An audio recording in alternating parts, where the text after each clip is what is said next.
The Galactic Council mocked the warning. Humans never stopped the hunt until they learned the hard way. Beginning. The Chamber of Stars was the most secure, most prestigious hall in the galaxy. Suspended inside a Dyson-wrapped sun, its walls shimmered with starlight filtered through layers of crystalline shielding. Delegates from 47 worlds sat in ascending tiers, their faces, scales, or mandibles glimmering in the artificial glow. It was here that warnings were delivered, where new laws were ratified, where ancient grudges simmered just beneath diplomatic smiles. And it was here that the words were spoken, the words that every species present would one day remember and dread. The speaker had not been invited. He was human, a young commander from Earth's fledgling stellar navy. Compared to the mighty fleets of the Zither Dominion or the endless armies of the Korn Collective, humanity was a minor species, scarcely 3 generations into faster-than-light travel. Yet Commander Elias Rourke stood at the podium with a voice that did not tremble. His uniform was plain. His eyes were haunted. And when he spoke, his words rang with a weight that silenced even the squabbling Qatari merchants. "Do not provoke us," he said simply.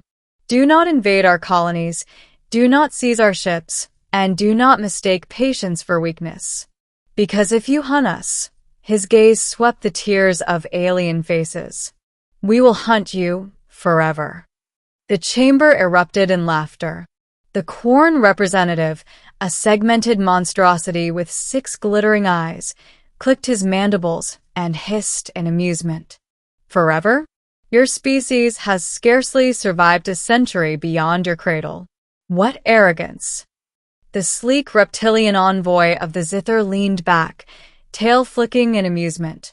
"Your kind cannot even terraform without help. And you speak of hunting?"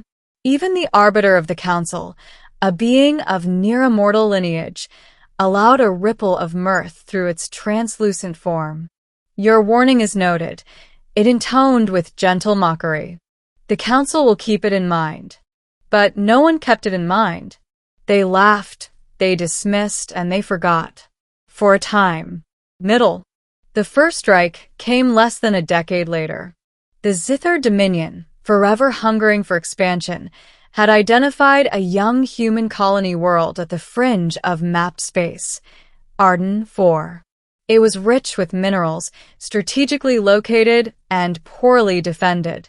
The Dominion struck with a fleet of cruisers, their engines burning like emerald fire across the void. The colony's meager defense force was annihilated in hours. Thousands were killed, and tens of thousands more were taken as labor slaves. The council issued a mild reprimand, but no sanctions. After all, the humans were newcomers. Who would risk war with the mighty Dominion over such a trivial loss? But what followed was no trivial thing.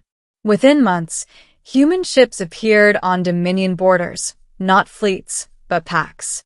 They were not vast dreadnoughts or endless armadas. They were hunters. Small strike groups of frigates, stealth ships, and privateers. They hit supply lines, ambushed patrols, and vanished into the dark. At first, the Zither laughed again.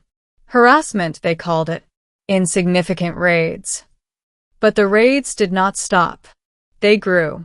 They adapted. Every ship destroyed was studied. Every tactic the Dominion used was countered with ruthless efficiency. And for every colony humanity lost, the Dominion lost 3 outposts in return. By the 5th year, it was no longer a harassment campaign. It was a war of attrition, one the Zither had never faced before. The Dominion called for aid. They expected the Council to intervene, to force humanity into submission. Instead, the Council convened in the Chamber of Stars. It was then that reports arrived from across the sector. Humanity was no longer striking only the Dominion. Their privateers had infiltrated Korn slave markets, freeing captives of every species. Their operatives had sabotaged Qatari trade fleets that supplied the Dominion war machine. Their hackers had breached the supposedly unbreakable vaults of the Veil-born Consortium, seizing intelligence no one else could touch. Why? The Arbiter demanded of the human envoy. Why spread your war beyond your enemy? The humans smiled thinly. Because they helped. They laughed. They stood by while our people burned. That makes them complicit. And we do not forget. Still, the council mocked. Still, they dismissed. But the raids never stopped. Turning point. By the 10th year, the Dominion began collapsing. Entire fleets deserted after catastrophic ambushes.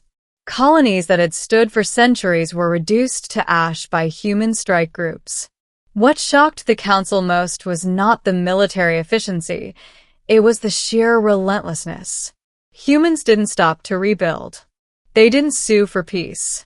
They didn't wait for negotiations. They hunted. Every Dominion world they touched became a graveyard. Humans never stopped the hunt, whispered a Qatari merchant, recalling the words once mocked. By the void, he was serious. And then the Council realized the true cost of their arrogance. Because the war had changed humanity itself. The longer it dragged on, the less they resembled the idealistic newcomers they once were. They had become wolves among the stars. Even species not directly touched by the conflict began feeling human presence. Smuggling routes disrupted, black markets burned, mercenary companies disappearing without a trace. Humanity had learned to weaponize its smallest advantage: persistence. They would bleed slowly, endure, and keep fighting long after any rational foe would have surrendered. The Council, once laughing, now grew afraid. Endgame.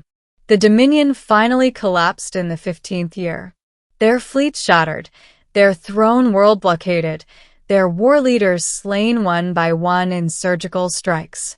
But when the Council gathered to mark the end of war, there was no human delegation to celebrate.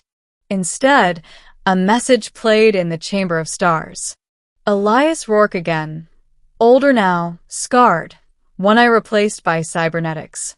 His voice was colder, but steady. You laughed at our warning, he said. You dismissed our grief, our losses as trivial. You thought we would surrender, that we would be broken. His gaze burned into the chamber. But humans do not stop. We endure. We adapt. We hunt. And when you mock us again, when you betray us again, remember what became of the Dominion. That was mercy compared to what will follow. The transmission ended. Silence ruled the chamber. Not laughter. Not mockery. Only silence. The Council had learned too late what humanity truly was. Not conquerors. Not tyrants. Not saviors. Hunters. Eternal and unrelenting. And from that day onward, the stars remembered. Never hunt the humans. Ending. Generations later, cadets in alien academies would whisper about the war. Old veterans would shiver when they heard the name of Earth. And Council diplomats, once arrogant, would bow their heads when a human entered the chamber. Because they all knew the laughter was gone, the warning was fulfilled, and the galaxy would never forget.